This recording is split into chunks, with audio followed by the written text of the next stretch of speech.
Bismillahirrahmanirrahim. Assalamualaikum warahmatullahi wabarakatuh.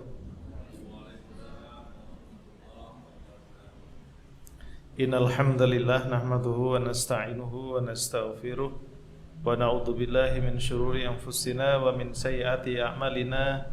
May yahdihillahu fala mudilla lahu wa may yudlil fala hadiyalah. Asyhadu an la ilaha illallah wahdahu la syarika lah wa asyhadu anna Muhammadan abduhu wa rasuluh la nabiyya wa rasula ba'dah. Allahumma salli ala Muhammad wa ala ali Muhammad wa ba'd.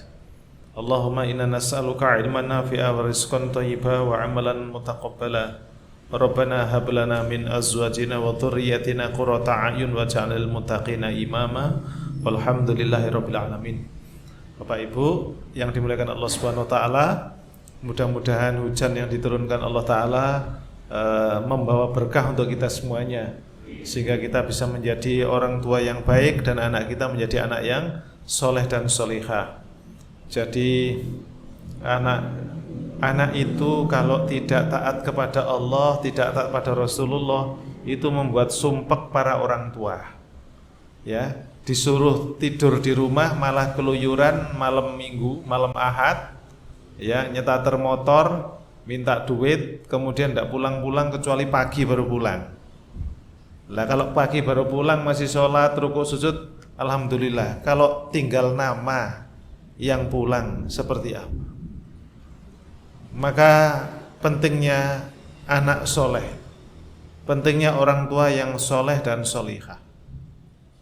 Kenapa Islam itu membolehkan kita untuk melakukan aktivitas yang mubah, ya, olahraga boleh, tapi tidak boleh meninggalkan sholat.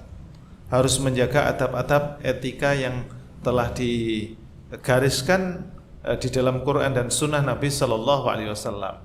Termasuk hiburan, boleh hiburan, tapi tidak boleh lalai dari Allah Subhanahu Wa Taala. Itu kan yang penting.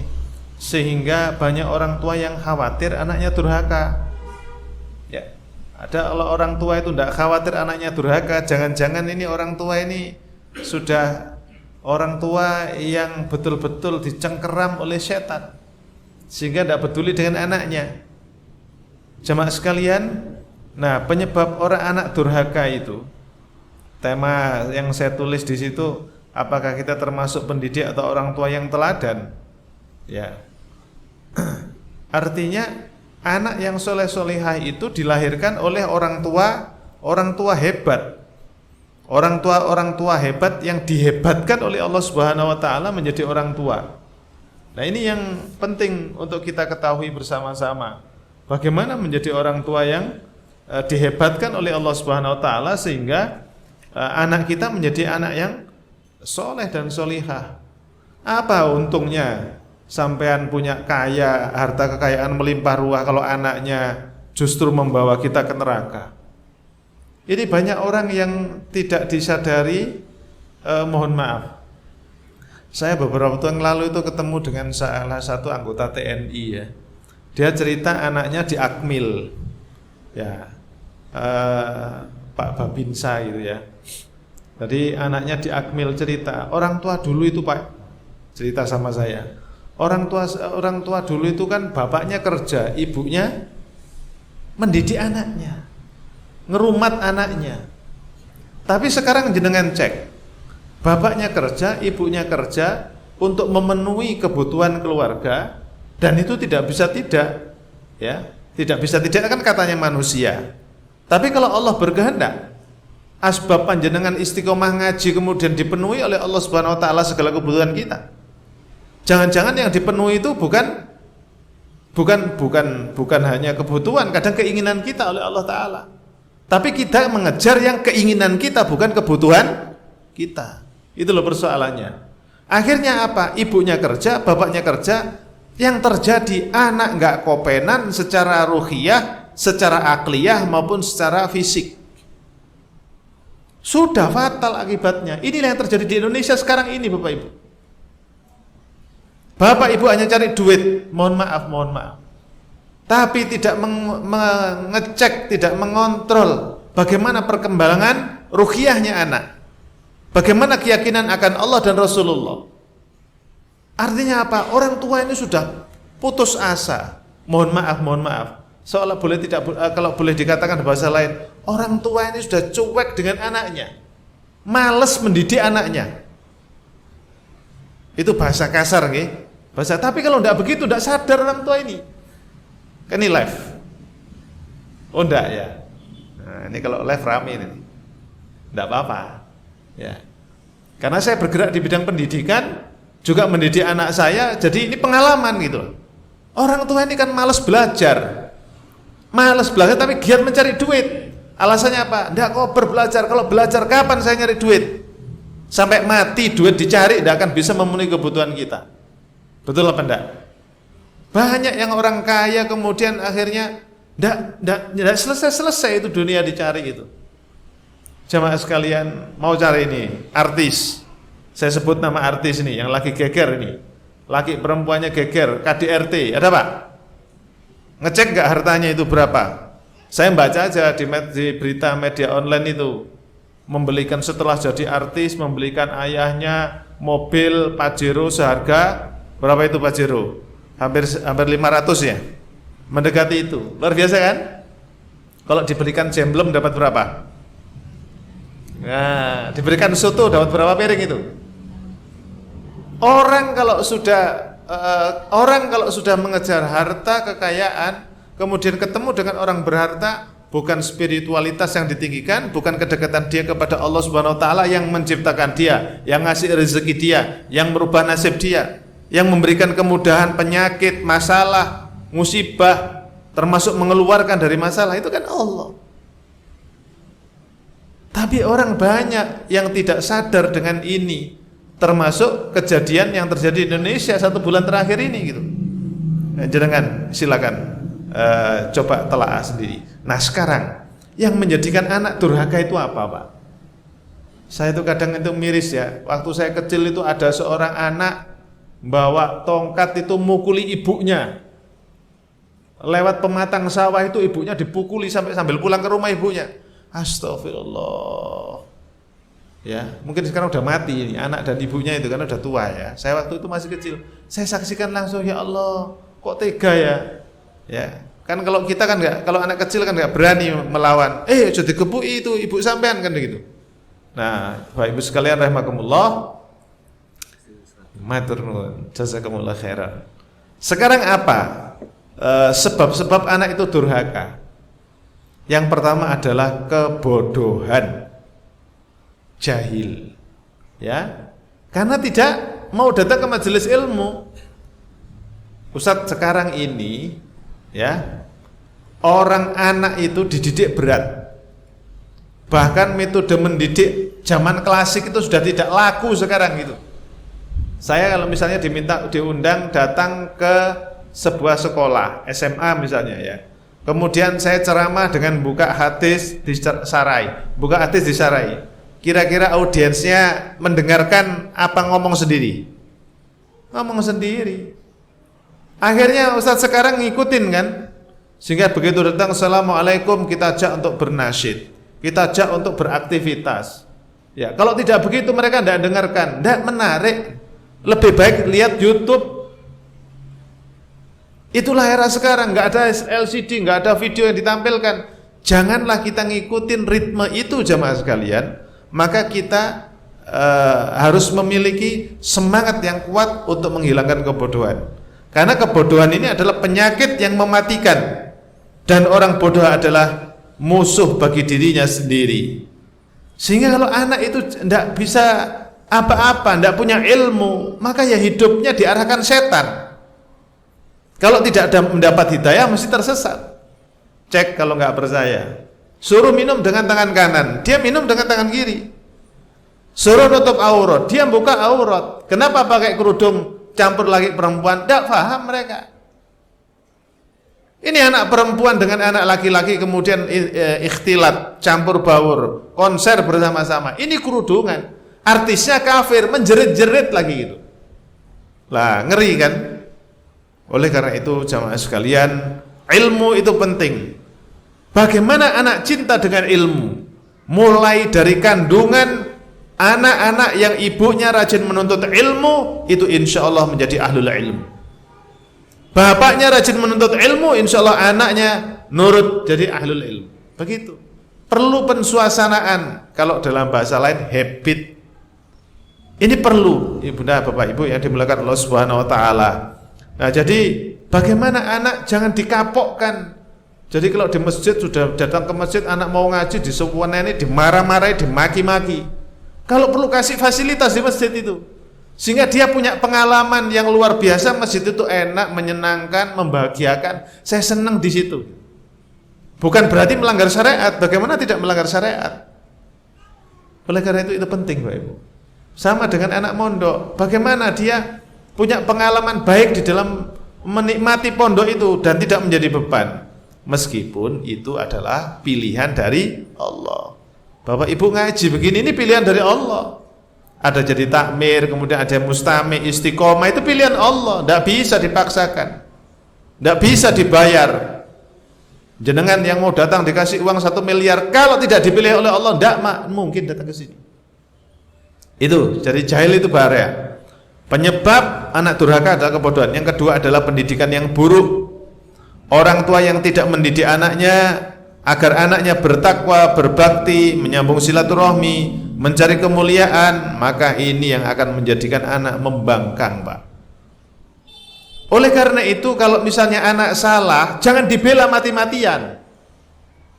Justru orang tua ketika melihat anak itu salah, usia akil balik mendekati pra-balik, pasca balik, belum menikah, didik anak ini bertanggung jawab dan bisa menyelesaikan masalahnya.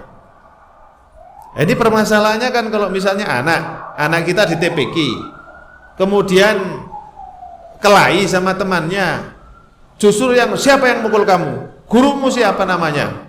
Gurumu itu memang begini bla bla bla, yang dihina gurunya. Langsung curhat di medsos. Justru orang tua begini ini adalah orang tua yang mencetak anaknya menjadi durhaka kepada Allah Subhanahu wa taala dan durhaka kepada orang tua sendiri. Gitu, Pak. Kenapa? Tidak mendidik anak menyelesaikan masalah. Misalnya anak sampai luka, lecet, ditanya, "Kenapa?" "Luka." "Oh, enggak apa-apa luka. Wong laki-laki luka itu biasa. Nanti diobati ya sama bunda, sama ayah." Tenang kan anak? Tapi kalau bilang, "Siapa yang mukul kamu?" "Anaknya siapa? Rumahnya di mana? Ayo kita datangi." Beda lagi. Setelah ditenangkan anak, kita selesaikan sama ustadzahnya. Itu bijaksana. Tapi kalau sudah anak kita didik untuk memusuhi ustadzahnya, mencaci maki lembaganya, mencaci majelis taklim, mencaci masjidnya, dan kita bilang udah bayar kita ini, kamu di situ bayar. Ayah bunda aja tidak pernah nyetol kamu, tidak pernah jiwit kamu, kok orang lain berani-beraninya? Lah ini tidak mendidik, Bapak Ibu. Nah, ini saya sampaikan karena saya sayang kepada kaum muslimin yang saat ini terjadi. Kalau anak misalnya melakukan kesalahan, yes, anak harus dihukum, diikop gitu. Kalau anak ini ada gesekan masalah di sekolahan, jangan buru-buru menyalahkan gurunya, ustadzahnya, atau lembaga pendidikannya. Ya, ini yang harus kita pahami. Allah tidak ridho, Bapak Ibu. Mendidik anak itu berat. Apalagi kalau jenengan nitipkan anak misalnya TPQ, ya, 2 guru 30 anak. Lawang didik anak 32 aja berat, apalagi 15. 1 guru 15. Ini yang harus kita pahami dan berempati dengan guru-guru anak-anak kita. Oleh karena itu yang kedua ini adalah bagaimana memberikan pendidikan yang baik. Kemudian yang ketiga, adanya pertentangan. Kedua orang tua mengajarkan sesuatu yang berbeda, ya, antara yang diomongkan dengan yang diamalkan. Ayo sholat nak, sholat jamaah, bapaknya ndelok TV. Nah gitu ya. Gak boleh ngamuk, jangan marah, bapaknya ngamuan. Jangan suka mukul temannya, ternyata bapaknya suka nyentil anaknya. Terus gini ya, kepala terus gini kan, ngapain kamu lah begini, apa namanya itu Pak? Dijundu. Ya, yang sering main tangan itu ibu atau bapak? Oh, bapak. Mudah-mudahan bapak diberi hidayah. Ibu juga begitu, yang sering nyetol siapa Pak? Ibu. Mudah-mudahan ibu diberi hidayah. Loh, ini mendidik anak untuk membuli anak yang lain. Maaf, ibu, kalau ibu dimarahi sama suami, mangkel apa enggak? Pelampiasannya mencari siapa yang harus tak marahi. Siapa? Ada pembantu enggak ada. Yang lebih lemah di rumah siapa? Anak. Akhirnya ibu memburu anak. Betul, Bu? Enggak. Oh, betul. Betul, ibu memburu anak. Kamu tahu enggak? Ayahmu itu marah-marah sama ibu. Lah, emang gue pikirin, Bu, jadi gitu. Kalau anaknya pinter bilang begitu, emang gue pikirin, kan salah ibu. Ngapain curhat sama aku? Begitu kan? Ini anak enggak tahu apa-apa dimarahin. Anak yang seperti ini, Bu, itu adalah awal dari terjadinya pembulian. Jadi pembuli di lingkungannya. Dia akan, nah ini anak pembuli itu anak sungunya dua ini. Ada antenanya, meradar siapa ini di kelas, siapa di TPQ yang lemah akan kubuli dia. Gitu. Dengan lisan, kemudian dengan tangan, mukul, nendang gitu. Kenapa? Aku di rumah diperlakukan begitu juga sama ayah dan bunda. Masya Allah, mudah-mudahan kita semua jadi orang tua soleh dan solihah. Begitulah Bapak Ibu untuk pendidikan ya. Kemudian ada pertentangan. Bapak mengajarkan, wis gak apa-apa wis, habis-habiskan duitnya bapak, nanti cari lagi. Sing ibu, ojo entek-enteki duit le, lah gitu. Gak imbang. Yang satunya, sekarang waktunya sholat, TV dimatikan. Bapak terus no, ndak apa-apa. Akhirnya nggak ketemu.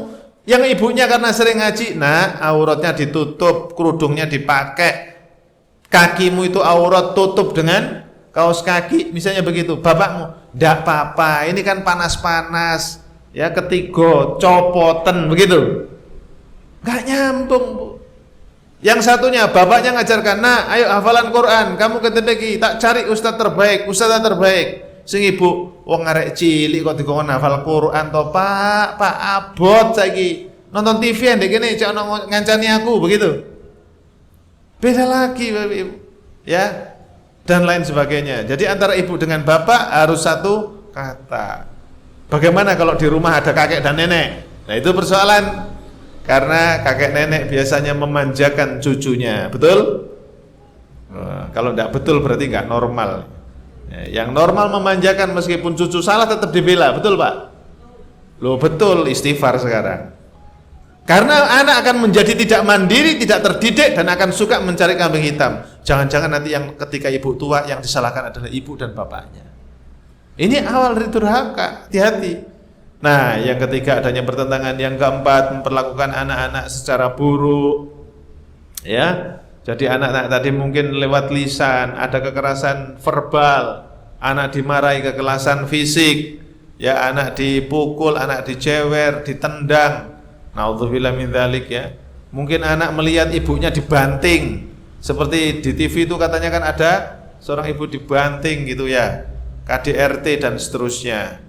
Nah, ya bunda yang dimuliakan Allah Subhanahu wa taala, jangan sampai kita memperlakukan buruk kepada anak, investasi akan terjadinya anak durhaka. Yang kelima, kedurhakaan orang tua kepada ibu bapaknya.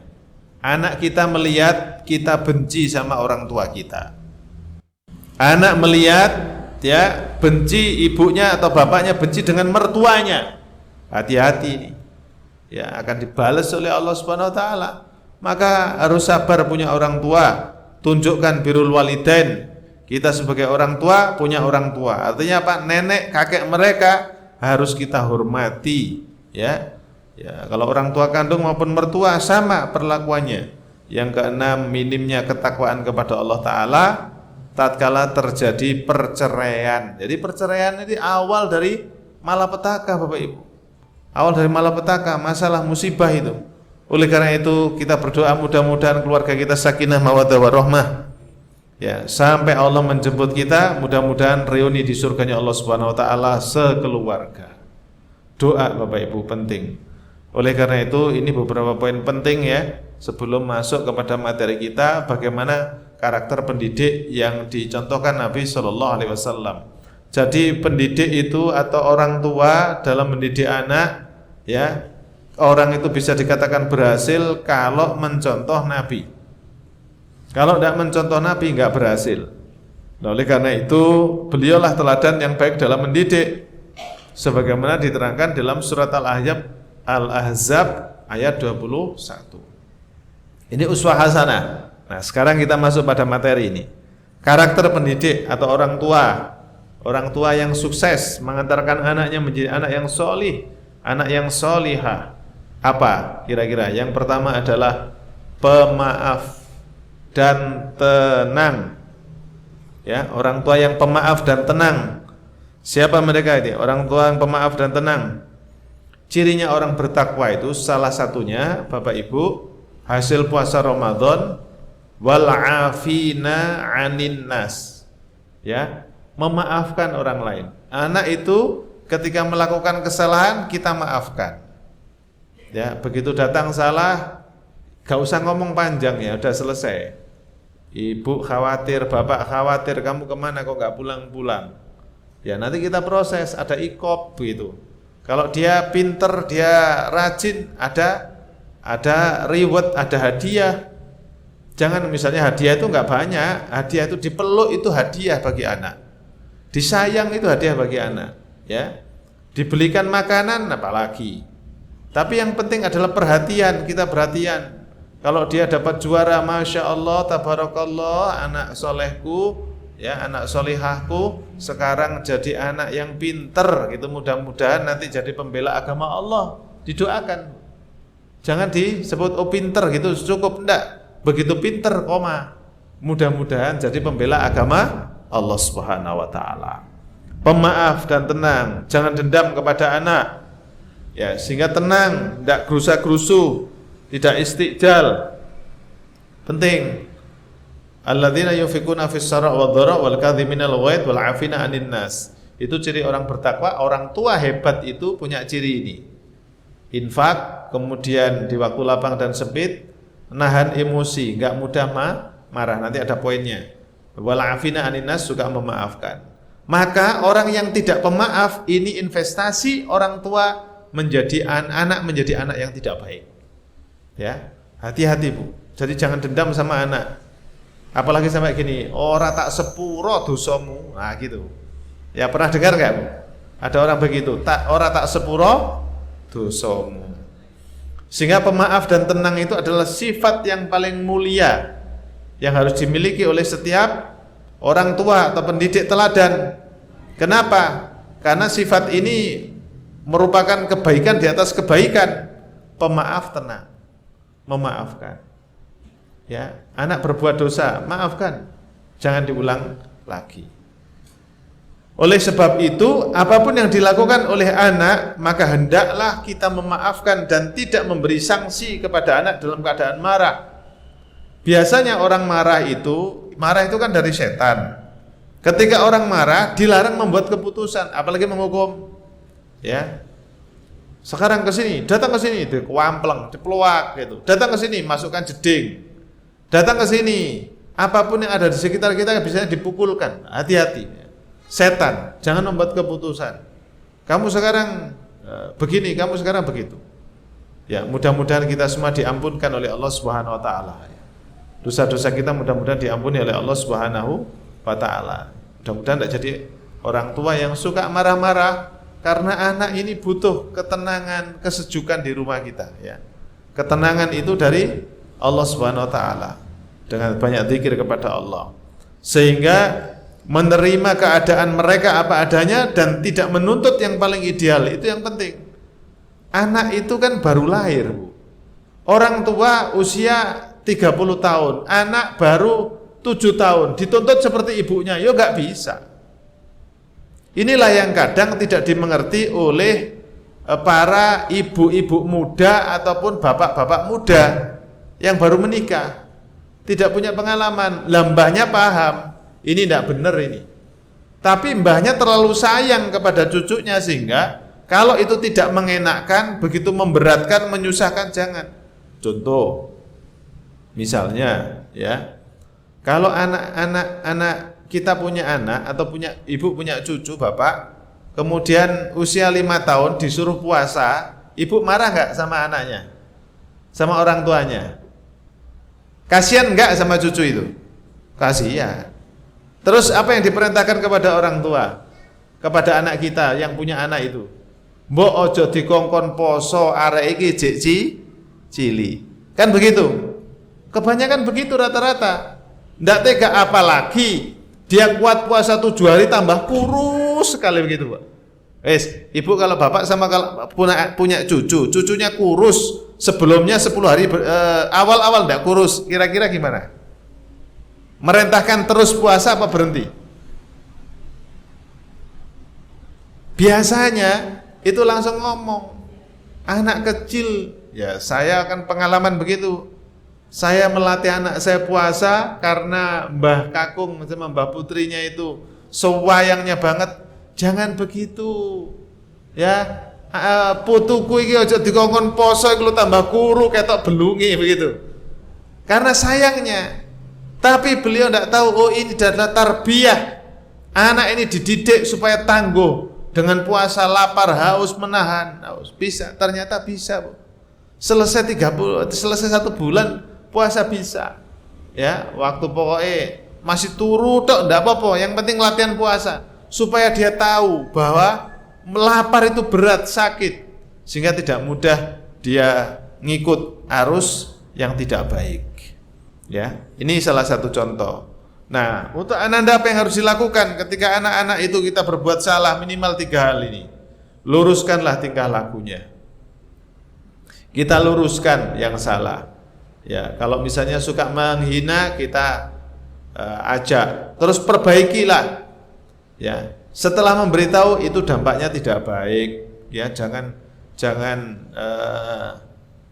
kurang ajar dan seterusnya. Kemudian didiklah dengan etika dan adab yang baik. Bapak Ibu, 3 hal ini bisa kita lakukan sendiri apa enggak? Bisa, Pak? Berat apa ringan kalau sendiri? Berat. Berarti kita perlu jamaah. Perlu komunitas. Di mana sampean bertempat tinggal? Di mana anak kita bersekolah? Di mana waktu anak-anak lebih banyak berinteraksi? Disitulah pintu melakukan perubahan atau perusakan terjadi. Jadi penting mencarikan tempat itu. Jadi kalau anak-anak kita luruskan, ada yang meluruskan, perbaiki, ada yang memperbaiki. Sinergi, semua anggota yang ada di rumah itu ikut melakukan pendidikan kepada anak kita. Didik dengan etika, adab yang baik. Adab makan, adab minum, adab kepada Allah, kepada Rasulullah, adab kepada agama kita, ya, adab berpakaian dan seterusnya. Yang kedua, lemah lembut dan menjauhi sifat kasar. Ya, dalam bermuamalah menjauhi sifat kasar berarti apa, Bu? Anak yang durhaka itu salah satunya dididik dengan kasar, enggak lemah lembut, kasar dalam bermuamalah. Pokoknya moroan tangan, ya moroan lisan. Lisannya enggak terkontrol, kebun binatang keluar semua. Apa ada orang tua itu kalau marah kebun binatang keluar semua? Enggak ada, Pak ya? Nah, enggak ada. Di masjid enggak ada, enggak tahu lihat di rumah. Nah, coba apa menyebut apa lagi? Sudah keluar semuanya itu. Jadi ini contoh. Kalau waktu begini kumpul enggak keluar, Pak. Tapi begitu ada tertekan dia keluar. Kemarin tuh saya punya murid.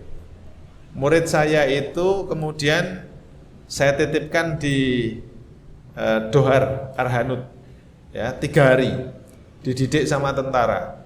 Kemudian malam terakhir itu ada jurid malam. Jurid malam itu kan jalan sendiri satu-satu, kemudian ditakut-takutin dengan pocongan, entah pocong betulan tapi pocong biasanya mainan. Wah, akhirnya begitu ketakutan sendirian, itu keluar kata-kata buruknya semua, Pak. Jadi yang dia dengar yang selama ini mungkin orang tuanya tidak tahu, gurunya tidak tahu, itu keluar semua itu. Jadi ngamuk gitu ya, ngamuknya itu keluar semua, Masya Allah. Nah, terus ditanya, siapa tadi malam yang mesuh-mesuh itu? Ya, yang pencuk pecel, yang macam-macam itu. Semua keluar itu. Nah, akhirnya enggak ada ngaku, tanya lagi, karena yang tanya tentara kan tanya langsung. Saya komandan. Nah, akhirnya tahu. Jadi anak itu dalam kondisi normal tidak keluar keburukannya, tapi dalam kondisi tertekan akan keluar keburukannya. Dan ayah ibu harus paham Kapan keluarnya itu? Saat tertekan. Di mana? Saat dia mendapatkan banyak masalah, banyak pekerjaan yang harus diselesaikan, dan tekanan-tekanan yang lain. Kalau kita sudah tahu anak kita begitu, bagaimana mengantisipasinya? Itu yang penting. Jadi jangan aman-aman saja. Punya anak, wes alhamdulillah baik, tapi tidak tahu sebenarnya. Karena apa? Orang tuanya tidak ikut didik, yang didik orang lain gitu. Pastikan bahwa ibu terlibat mendidik secara langsung anak, tahu kekurangannya, tahu kelebihannya. Dan kekurangan itu bukan memojokkan anak, tapi kita mencari solusi. Sehingga lihat, jadi bapak gendong anak, menyayangi, mencium anaknya. Jangan sampai kita tidak pernah menyayangi sampai mencium anaknya, tidak pernah. Oleh karena itu Bapak Ibu sekalian rahimakumullah, dari Aisyah radhiyallahu an, jika Allah menghendaki suatu keluarga kebaikan, maka Allah memasukkan kepada mereka sikap lemah lembut. Ya tegas itu boleh saat tertentu, tapi lemah lembut harus. Ya, peran serta bapak itu orang tua yang disegani, memimpin sebagai kepala rumah tangga. Ya ibu, ya sebagai apa? Umun warobatul bait, sebagai ibu-ibu dan pengatur rumah tangga. Ya, bagaimana menanamkan kelemah lembutan. Ya. Jadi kalau di dalam Quran itu kan jelas ya. Orang Islam itu asyidda wa 'alal kufar ruhama'u bainahum. Jadi tegas kepada orang kafir dan lemah lembut dengan sesama muslim. Ini penting lemah lembut. Jadi kalau kita sebagai orang tua sudah tidak bisa lemah lembut ya dan sifatnya kasar dalam bermuamalah, itu tidak akan menjadikan orang tua berhasil dan anak kita nggak berhasil. Yang ketiga, penyayang. Nah, sifat penyayang ini harus dimiliki setiap orang tua yang menginginkan keberhasilan anaknya. Sampai dalam hadis riwayat Tirmidzi dari Anas bin Malik, Rasulullah SAW menyampaikan, bukan termasuk golonganku orang yang tidak sayang kepada yang kecil dan tidak menghormati kepada yang besar. Kepada yang sepuh kita sayang, menghormati. Kepada yang kecil kasih sayang. Ya, kepada anak yang datang ke masjid dan seterusnya. Ini yang penting. Sehingga jemaah sekalian rahimakumullah, sampai di dalam satu hadis ya, Rasulullah SAW itu menyampaikan. Imam Al-Bazar meriwayatkan dari Ibnu Umar dari Rasulullah SAW, beliau bersabda gini, sesungguhnya Allah tidak menyayangi orang yang tidak sayang kepada anaknya. Demi zat yang jiwaku ada di tangannya, tidak akan masuk surga kecuali orang yang penyayang. Nah, makanya kalau ada temperamen, ya belajar bagaimana tidak temperamen. Kami berkata, wahai Rasulullah, kami semua ini adalah orang-orang yang penyayang. Beliau bersabda, seorang penyayang bukanlah orang yang menyayangi temannya semata, tapi menyayangi semua umat manusia. Makanya jangan mudah mendolimi orang. Bapak Ibu rahimakumullah, yang keempat adalah orang tua atau pendidik itu punya ketakwaan kepada Allah Subhanahu wa taala. Jadi dialah orang yang banyak taat kepada Allah. Dialah orang yang tidak bermaksiat kepada Allah Subhanahu wa taala. Jadi ini yang mengantarkan orang tua akan menjadi orang tua yang hebat, orang tua sukses gitu. Kenapa? Dia dekat dengan Allah. Maka kalau dia dekat dengan Allah, ngomong itu diijabah oleh Allah taala. Salah satu contoh misalnya, dulu itu saya masih ingat, kalau anaknya itu mau ujian, orang tuanya itu puasa. Tirakat, puasa itu kan tirakat. Malam itu orang tua tahajud sampai nangis kepada Allah Subhanahu wa taala. Apalagi kalau bapak ibu punya anak yang di pondok. Ya. Kalau anak di pondok, siapa yang menolong mereka kalau enggak Allah? Saya punya anak di Jawa Barat. Ketika telepon, jadi Abi, aku sakit misalnya gitu. Kita kan bingung. Jauh. Aku sakit, trombositku turun. Ini disarankan opname di rumah sakit. Kita nggak punya saudara di sana. Apa yang terjadi? Bingung kita kan. Tapi kita yakin Allah pasti nolong kita. Tapi aku nggak mau ke rumah sakit itu. Ya sudah, berdoa kepada Allah Taala. Kita berdoa kepada Allah. Kita di sini jauh apa yang udah kirimin obat. Nah, akhirnya udah kalau memang serius masuk rumah sakit, kalau enggak jangan. Kita mohon tapi kepada Allah, ya Rabbana sehatkan anak kami, mudahkan, ampuni dosanya. Ya Rabbana mudahkan, istighfar yang banyak, baca Quran, kirimi Fatihah yang banyak. Kan gitu ikhtiar kita. Qadarullah kemudian disembuhkan oleh Allah. Ibunya, doa ibu, wong dia yang ngelahirin. Kalau ibu ini ahli ta'ah, maka apa yang diucapkan lewat lisannya Allah dengar, Pak. Untuk anaknya, Pak. Ibu yang di sini misalnya, ibu-ibu. Ibu doa untuk anak, masih punya wudu, langsung Bu nyampe sama Allah. Jenengan doa apa aja hari ini? Biidznillah. Insyaallah dijawab oleh Allah. Karena yang tanpa hijab itu doa orang tua yang soleh kepada anaknya. Doa anak yang soleh kepada orang tuanya. Nah, mari kita doakan orang tua kita dan anak kita. Meskipun bapak sudah sepuh, tapi kan punya orang tua. Itu doakan. Justru beliau itu nunggu doa kita ini. Allahumma fir lahum warhamhum wa'afi wa'fu anhum. Amin ya rabbal alamin. Doa udah dapat semuanya. Maka ketika ibu bapak hari ini beribadah, zikir, wirid, berdoa, pahalanya nyampe insyaallah sama orang tua kita. Ya, ini bersyukurnya kita sama sekalian. Ketakwaan kepada Allah. May yattaqillaha yaj'al lahu makhraja wa yarzuqhu min haitsu la yahtasib. Ya sudah, sampean kepingin diberi rezeki. Sampean kepingin jalan keluar dari berbagai masalah, takwa solusinya gitu. Maka orang tua yang bertakwa, oh tenang sekali. Ada masalah, ya Allah mudahkan. Ini mau kuliah, biayanya besar, ya Allah mudahkan, bisa. Oh enggak mampu, mesti ada jalan.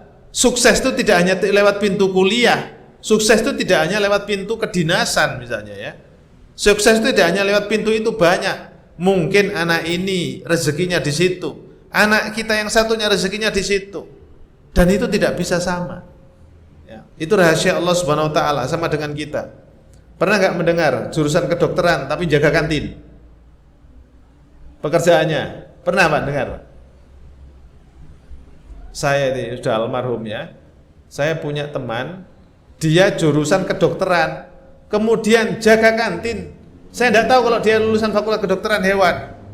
Terus ada yang bilang, Mas, ini lulusan kedokteran hewan, lah ngapain kok jaga kantin? Ya nggak tahu, wong memang ngelamarnya jadi pegawai kantin. Coba bayangkan, nggak linear gitu loh. Ada yang fakultas teknik, kemudian apa? Malah pertanian yang ditekuni. Banyak yang tidak sama. Itu artinya apa? Allah itu mendesain masa depan anak kita tidak bisa diintervensi oleh siapapun. Maka hari ini adalah doa orang tuanya lah yang menjadikan anak-anak hebat itu diberikan kemudahan oleh Allah Subhanahu Wa Taala ya, dihebatkan dan dimudahkan untuk menjadi sukses dunia akhirat. Bapak Ibu, yang kelima selalu berdoa untuk anak-anak kita. Rabbana hab lana min azwajina wa dzurriyyatina qurrata a'yun waj'alnal muttaqina imama. Apa orang tua tidak pernah berdoa tidak pernah khusyuk, tidak pernah memohonkan ampunan, makan yang haram oke, maksiat yes, tidak memperhatikan adab-adab diterimanya doa. Ya, ini yang bahaya. Oleh karena itu, ya Nabi sallallahu alaihi wasallam mendorong menganjurkan untuk berdoa, ya doa. Karena doa itu adalah berkah, ya menambah kebaikan kepada anak-anak kita, ziyadatul khair. Jadi yakin Bapak Ibu. Maka jangan istiqjal. Aku wis berdoa kok anakku nggak ada perubahan. Kemudian apapun yang terlintas di benak kita, baik ataupun buruk, maka menjadi doa mereka. Artinya apa? Jangan sekali-kali berpikir buruk untuk anak. Ya, dasar anak nakal, istighfar. Anak nggak bisa diatur, istighfar. Itu ujian kadang-kadang pada waktu kita capek lelah kan, anak kemudian goda kita, itu istighfar. Makanya pentingnya suami istri sama-sama ngajinya. Mas, pak, ingat, ayo jangan terlepas kata-kata buruknya begitu. Kalau kita pernah mengatakan buruk, ya kita mohonkan ampunan kepada Allah Ta'ala. Minta ampun agar kata-kata itu dicabut oleh Allah Ta'ala. Ya, kemudian sebagai orang tua, ya Diperingatkan oleh Rasulullah SAW untuk tidak sekali-kali mengeluhkan apapun dari anak, karena yang demikian itu adalah menjadi salah satu rusaknya anak. Jangan melakukan anak ini gak pinter, bahasa Inggrisnya gak iso, matematika gak iso, ya apa di rumah gak mau bantu masak, itu lo gak mau turu toh, gitu ya. Itu lihat itu di kasur itu melungker terus, golek luwe tangi mangan, maro turu meneh, disuruh sholat gak mau gitu ya, mengeluhkan kepada makhluk. Akhirnya kita menceritakan keburukan anak kepada orang lain. Harusnya bagaimana? Kita doakan. Jangan-jangan salah kita orang tua dalam mendidik, ya. Demikian itu.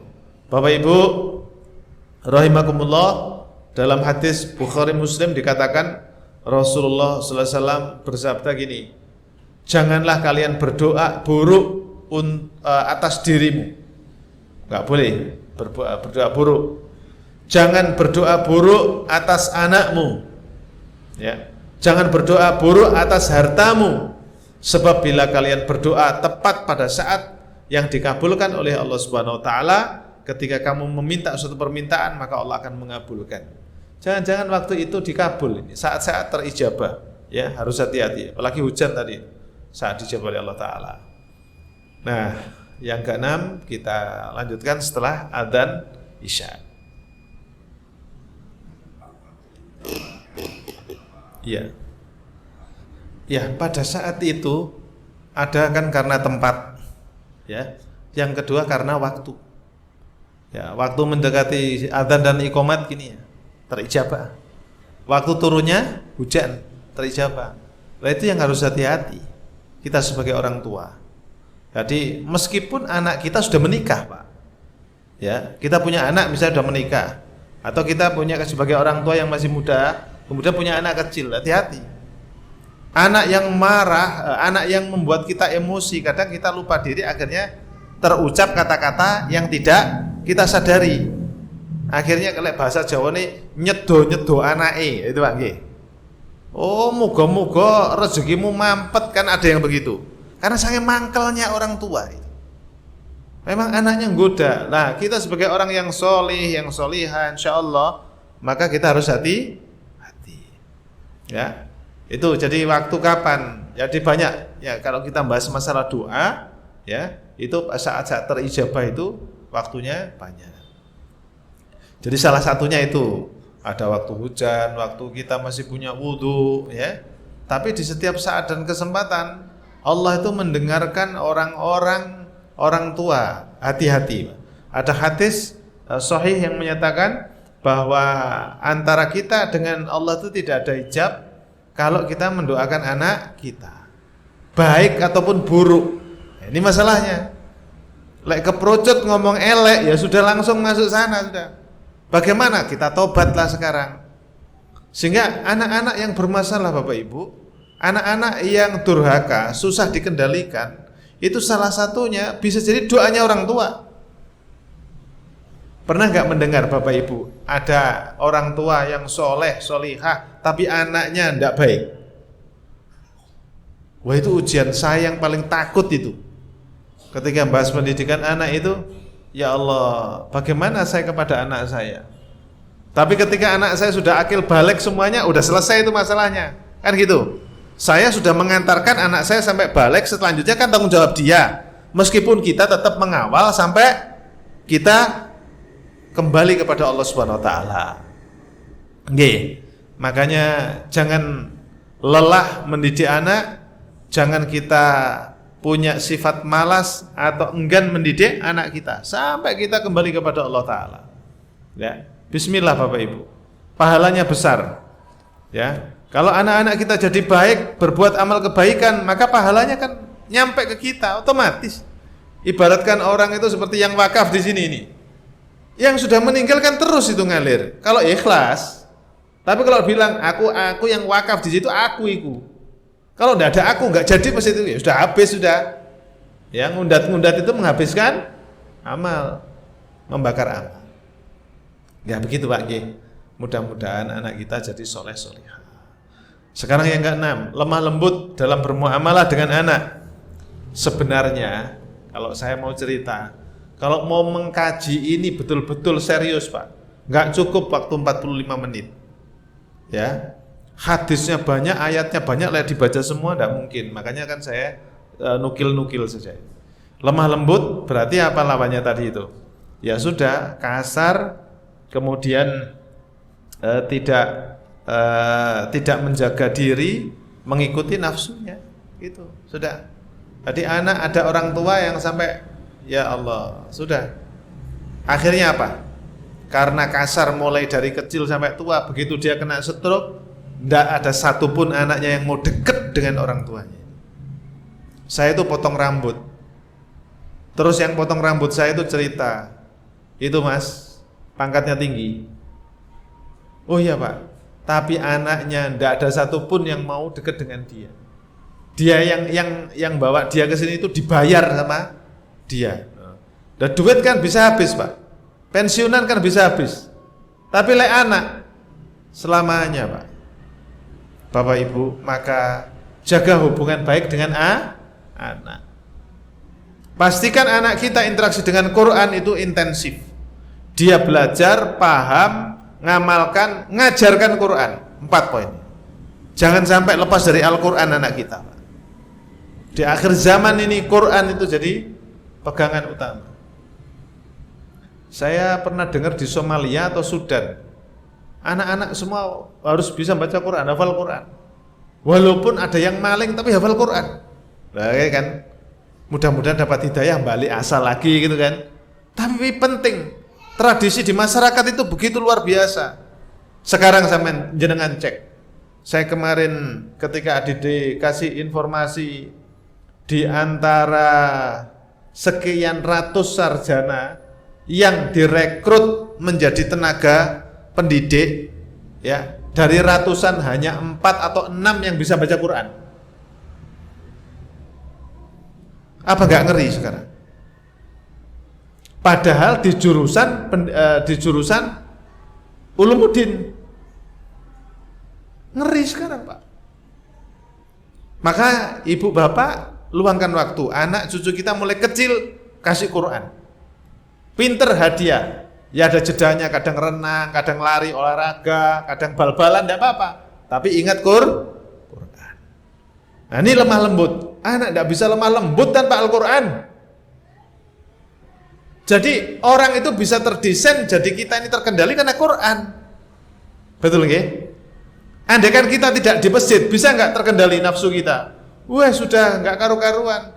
Nggak percaya, jenengan sholat di rumah, nggak pernah ke masjid sama sekali. Itu gimana? Emosi kita macam-macam, udah nggak karu-karuan, Pak. Maka ini barokahnya majelis ilmu dan Al-Quran. Nah anak-anak kita ada sesi sendiri ya, bahagia dengan Al-Quran. Ya, mudah-mudahan nanti saya bisa membuat slide-nya ya, materi yang bisa kita nikmati bersama-sama. Itu betul. Salah satunya kesimpulannya tadi dengan Quran. Soro, capek, lelah, sakit, Quran yang penting. Kemudian Bapak Ibu rahimakumullah, ya, tidaklah selemah-lemah ya kelemah lembutan itu terdapat pada sesuatu melainkan akan membuatnya indah. Lemah lembut indah. Dan ketiadaannya enggak lemah lembut ya dari sesuatu akan menyebabkan menjadi buruk, kasar, keras, tegas tapi kasar. Beda tegas. Lemah lembut dan tegas beda. Ya. Kasar, tegas beda lagi. Nah, yang kita harapkan adalah seperti Rasulullah sallallahu alaihi wasallam. Jadi Nabi itu ya kadang tegas, marah, tapi kadang ya seneng. Sampai ketika sholat, kemudian cucunya pernah dengar ketika cucunya naik ke pundaknya, kemudian Nabi sujud dan sujudnya lama sekali. Terus ditanya sama sahabat, ya Rasul kenapa engkau sujudnya lama? Ya, saya sayang kepada cucu saya. Saya lama ini menunggu sampai hajatnya cucu saya selesai. Maksudnya paham nggih? Jadi senengnya itu loh selesai, baru Rasulullah berdiri bangun dari sujud. Sampai begitunya loh anak kita. Jadi ada kalanya anak kita senengkan, tapi ada anak kalanya tegas tetap dalam koridor adab-adab etika Islam. Ketujuh adalah menjauhi sikap marah. Karena marah itu dari setan. Jadi kalau diterangkan di dalam hadis Nabi sallallahu alaihi wasallam, ya, la taghdab, janganlah kau marah. Orang itu mengulangi permintaannya, ya sekali lagi. Kemudian Rasulullah SAW menyampaikan lagi, la taghdab, jangan marah. La taghdab walakal jannah, jangan marah, bagimu surga. Nah, gitu. Hadiahnya, ibu marah ditahan, mangkel ditahan. Ada kisah. Ada yang sekarang murid saya itu jadi dai. Dulu ndableknya Masya Allah. Sekarang jadi ustaz terkenal itu di YouTube itu.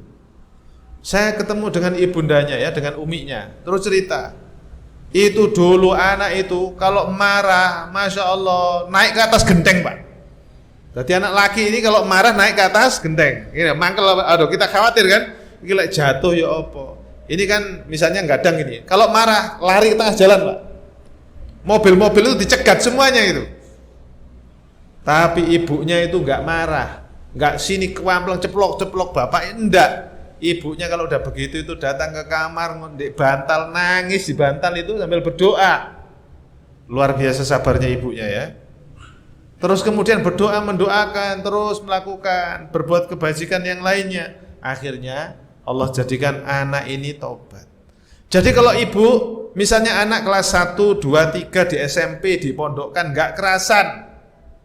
Tidak wajib kerasan, saya ingin nambah sedikit ya. Tidak wajib kerasan di pondok.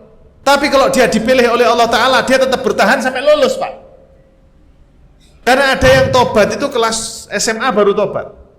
Kemudian ada yang kelas 3 SMP, kelas 1, kelas 2 tidak selesai. Sabar Bu. Kita tidak tahu rencananya Allah, tapi kita berikhtiar anak kita jadi baik. Ada yang baru kuliah, baru sadar, baru tobat, jadi anak soleh gitu. Jangan sampai sebaliknya, durhaka kepada Allah Ta'ala. Kenapa? Ibunya nggak sabar. Wes mbuh karepmu. Bahkan karu-karuan terserah, ya hati betulan. Ya. Gitu ya, harus hati-hati kita sebagai orang tua. Bapak Ibu rahimakumullah, maka anak-anak kita tantangannya ke depan berat. Sehingga sifat inilah yang saya sampaikan beberapa poin dari hadis dan ayat Al-Qur'an dan hadis Nabi SAW yang akan menjadikan kita menjadi orang tua yang tangguh, yang hebat, dihebatkan oleh Allah Ta'ala sehingga mendampingi anak kita menjadi anak yang soleh dan solihah. Mudah-mudahan diparingi umur yang barokah, keluarga yang barokah, dan mudah-mudahan kita semua dihadiahkan husnul khotimah. Subhanakallahumma bihamdik, asyhadu alla ilaha illa anta, astaghfiruka wa atubu ilaik. Wassalamualaikum warahmatullahi wabarakatuh.